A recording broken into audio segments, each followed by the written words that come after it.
Now, briefly, after the Russians began what they call their special operation in Ukraine in February, in other words, after the Russian army entered Ukraine, in what the Ukrainians perhaps justifiably refer to as an invasion, the two countries, Ukraine and Russia, began negotiations with each other.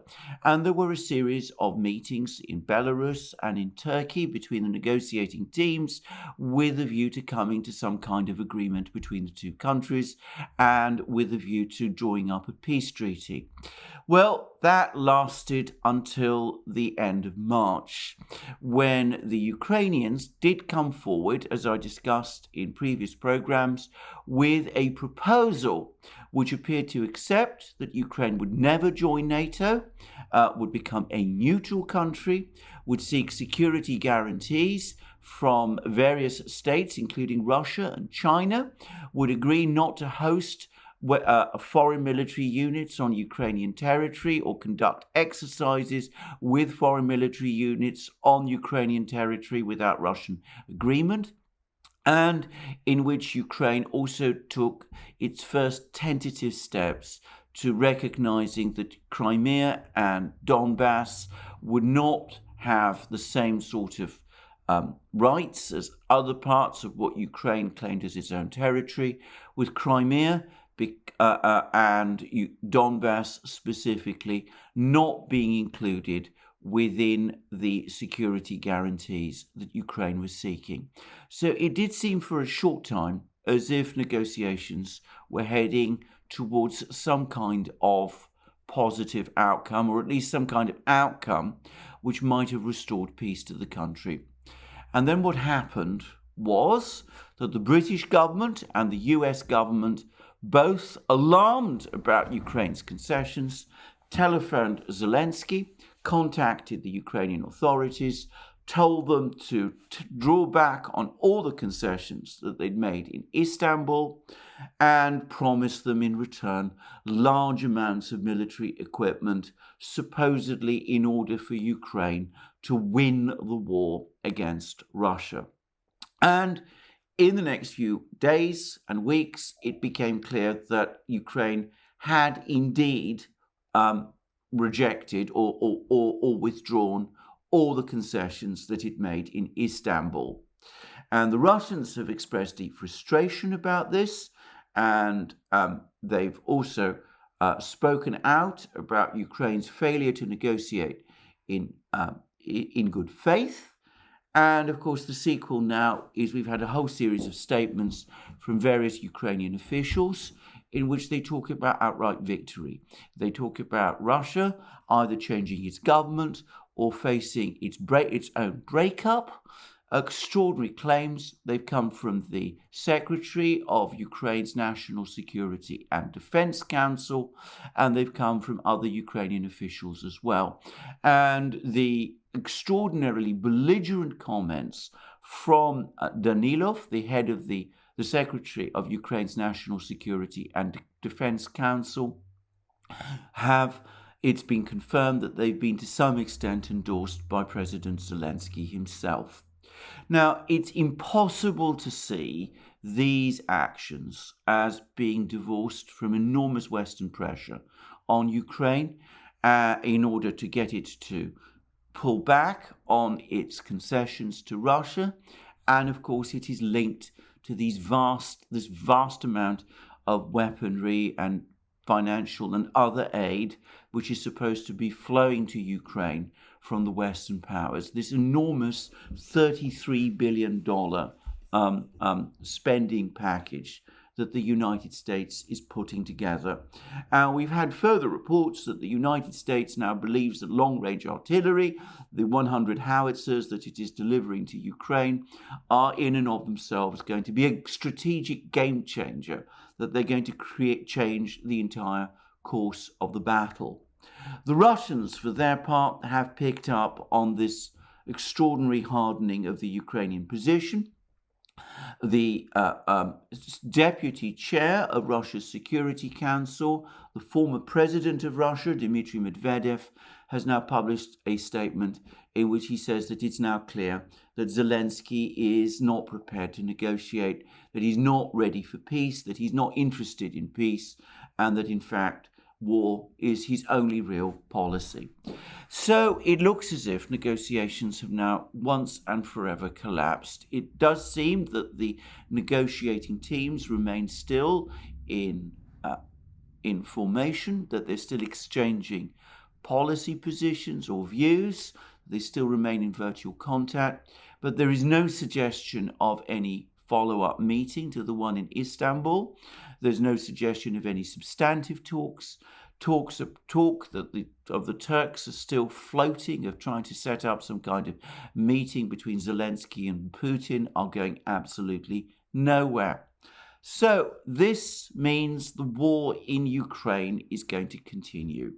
And the talk in the West is of war lasting months, years, well, who knows how long.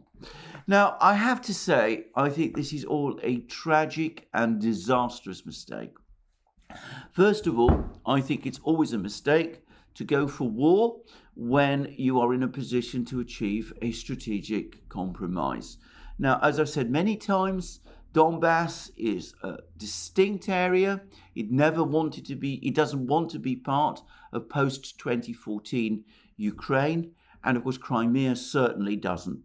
Crimea conceives of itself as entirely Russian.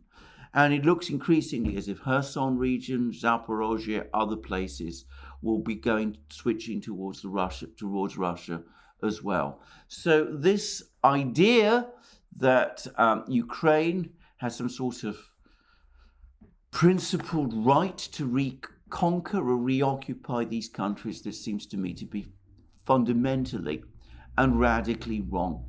But why is this happening?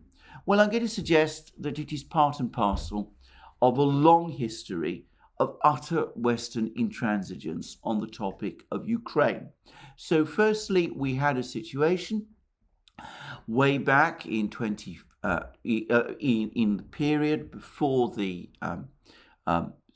Maidan events, when the Europeans, the EU, tried to force upon Ukraine an association agreement which would have in effect severed its long-standing economic relations with Russia.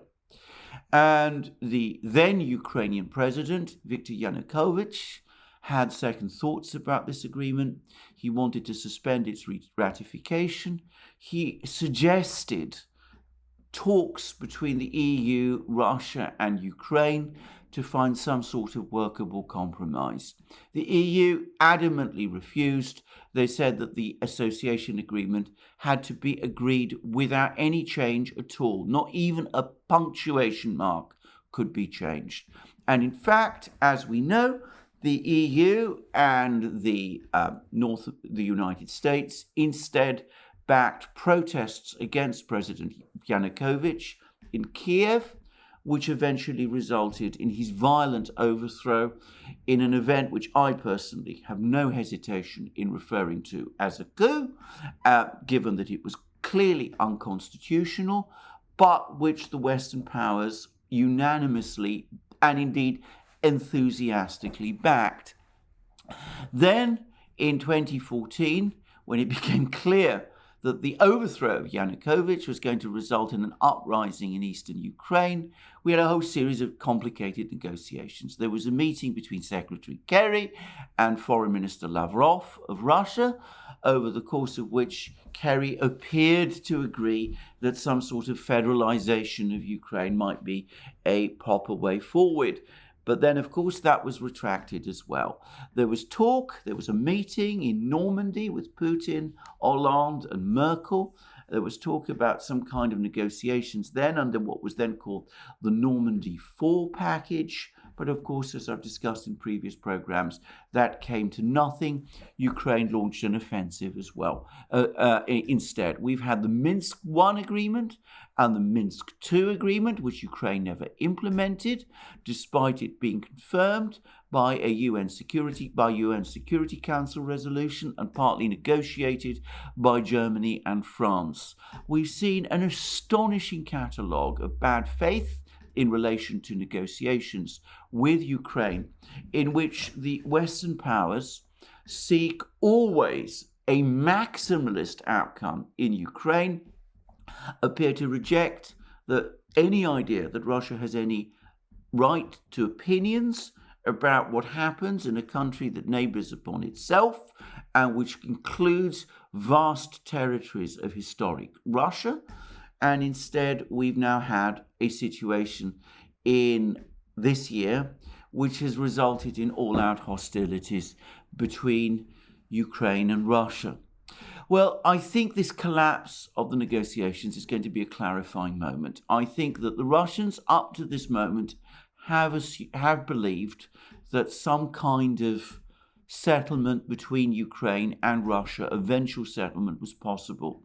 I tend to share the view of others like Gordon Hahn, the analyst, and also Gonzalo Lira, who's appeared many times on our live streams, that part of the intention of the special operation, the Russian special operation, and part of the intention of the deployment of Russian troops close to Kiev was to try to pressure the Ukrainian government to reach some sort of workable compromise. I think that the fact that Ukraine is now showing that it is not prepared to reach any kind of workable compromise with the Russians, that it instead persists in believing that Western promises of economic, military, and financial aid will somehow rescue it from its predicament. I think this is now going to harden Russian feelings, and Russian feeling even more.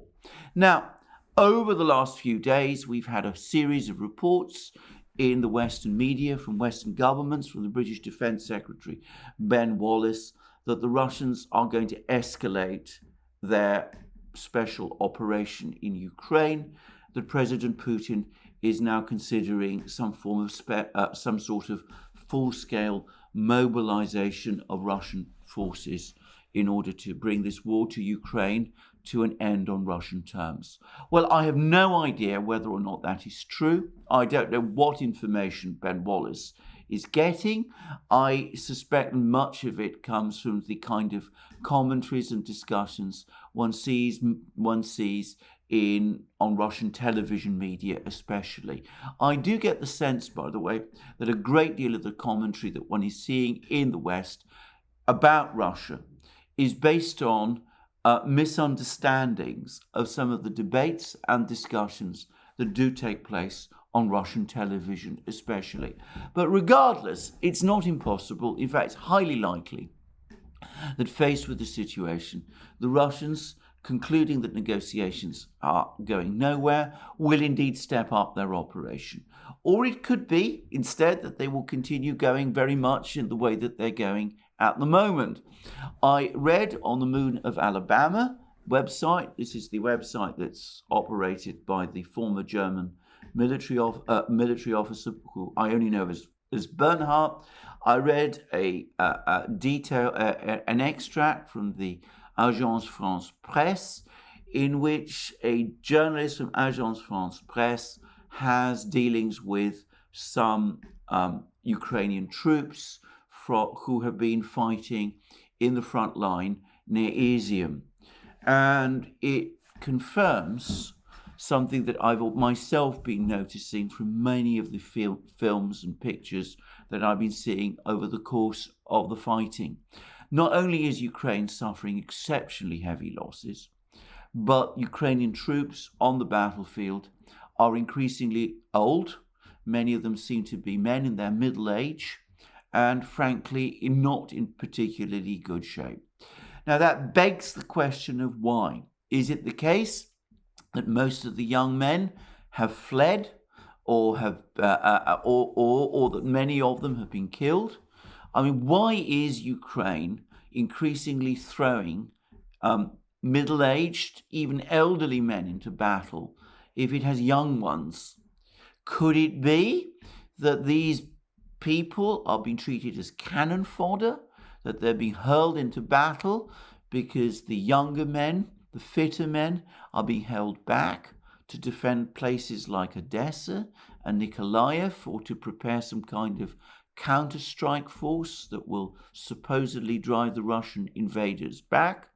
All I would say is if it's the second, it's a grotesquely callous and ruthless calculation, which I have to say straightforwardly seems to me to beg even more questions about the morality of this war and of the way in which it is being fought. Or could it be, and this I have to say does seem to be more likely, that with these enormous losses that Ukraine does appear to be suffering, it is indeed gradually running out of reserves.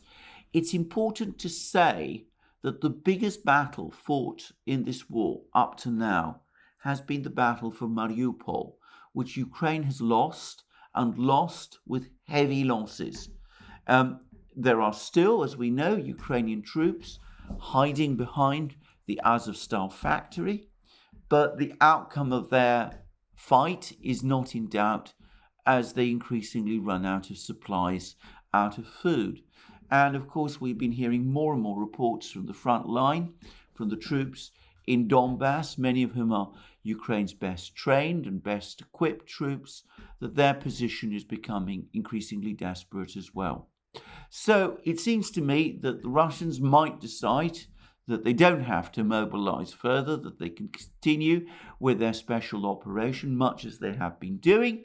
And by the way, I'm also hearing further reports that since phase 2 began, since the Russians have begun incremental offensives backed with heavy artillery fire and all the rest, that they feel that their losses, that Russian losses, have shrunk very considerably, and that the Russians are no longer losing men or material to any very great degree.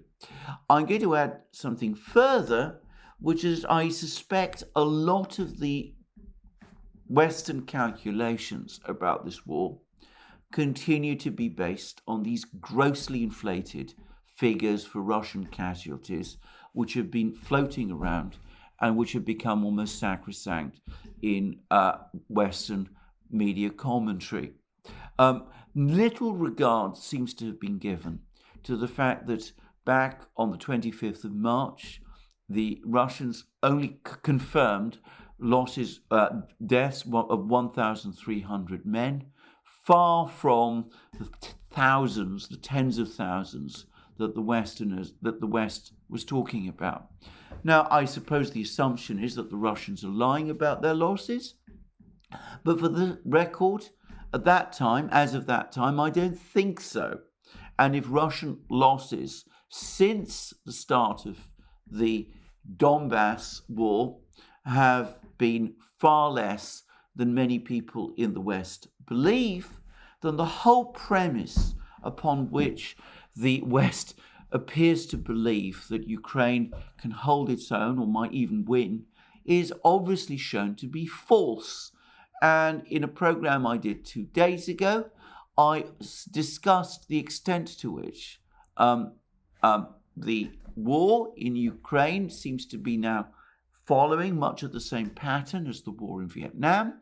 And I also discussed yesterday the extent to which the war in Vietnam was completely corrupted and distorted in terms of US policy by body counts, claims about body counts which were wrong and which gave a completely exaggerated picture of Ukrainian losses, just as I suspect the West is misleading itself about Russian losses in this war. I suspect many of these claims ultimately derive from Ukrainian claims, and I would have thought that the recent admission by Ukraine that the whole Ghost of Kiev story was a fiction ought to have acted as a cautionary note and should have told the West, or at least the Western media, that there is a very heavy dose of propaganda in many of the claims Ukraine makes about what is going on in the war. So, given that this is so, we have made in the West a series of disastrous mistakes. They're going to set us in a much longer war of attrition, in Ukraine, with no guarantee that Ukraine is going to win. In fact, my conviction remains as before, that on the contrary, what is happening is that this is going to result steadily in the piecemeal destruction of Ukraine. As for the idea that long-range artillery, 100 howitzers, is going to be a game changer, again, I have lived through many wars. I've seen Western commentaries about many wars, and I repeatedly remember cases of how Western governments, Western militaries, Western media have hailed particular weapon systems as being game changers in particular war-type scenarios. And it never turns out like that. The only real game changer in any conventional war would be nuclear weapons. And I hope nobody is thinking of providing nuclear weapons to Ukraine. So this idea of sending howitzers, 100 howitzers to Ukraine, doesn't seem to me as if it's going to make any realistic difference. It's only going to provide more artillery pieces for the Russians to destroy. And I gather there's already concern in the United States that what's happening with all these huge supplies of Western weapons, of US weapons to Ukraine, is that US weapon stocks in certain critical fields are becoming depleted, and things are not turning out as and will be difficult in time to replace. Well, there we go. There we are. That's how things look to me. We are, it seems to me, trapped now in a situation of indefinite war. At least that's what the plan seems to be in the West. The Ukrainians once again have been led down what Professor Mearsheimer called the primrose path to ruin. It's astonishing the extent to which the Ukrainians continue to be influenced by Western promises which never materialize into real action. Anyway, I wonder where all this is going. In the meantime, all the indications are that in the West, we are heading into a very serious economic crisis indeed. Inflation is taking hold. The stock markets, the financial markets in the United States and in Europe have registered serious decline.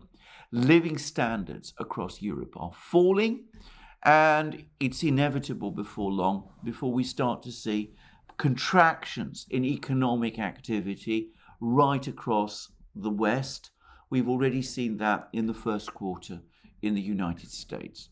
So we're going to be heading into an economic contraction, a severe economic recession.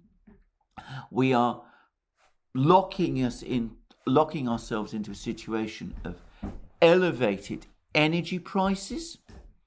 And of course, the talk about oil embargoes on Russia, which, as I've predicted, look all but irresistible, seem guaranteed to make that worse. Meanwhile, the popularity of Western leaders is falling. Prime Minister Boris Johnson in Britain looks like he's going to suffer electoral losses in local elections this week. This despite the fact that the Labour opposition is all over the place. In France, it's clear that President Macron, despite his recent election, continues to be deeply unpopular, and there now looks a real possibility that the left-wing parties, led by Jean-Luc Mélenchon, somebody who, by the way, is opposed to NATO, extension of NATO and the Ukraine war, that the left is going to sweep to victory in the legislative elections in June. I'm not going to discuss what the implications of that will be in this program. In Germany also, there's growing criticism of Olaf Scholz, the Chancellor, and growing stresses, as I suspect, within the German coalition and between its various component parts.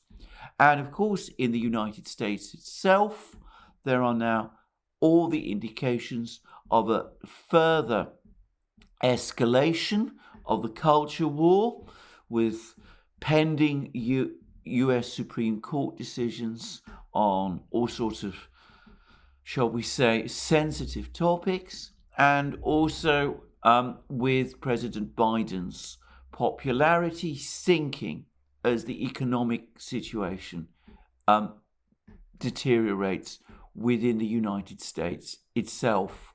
The latest opinion polls that I've seen suggest a massive sweep by the Republicans in November, though what the intensification of the culture war will do about that remains to be seen.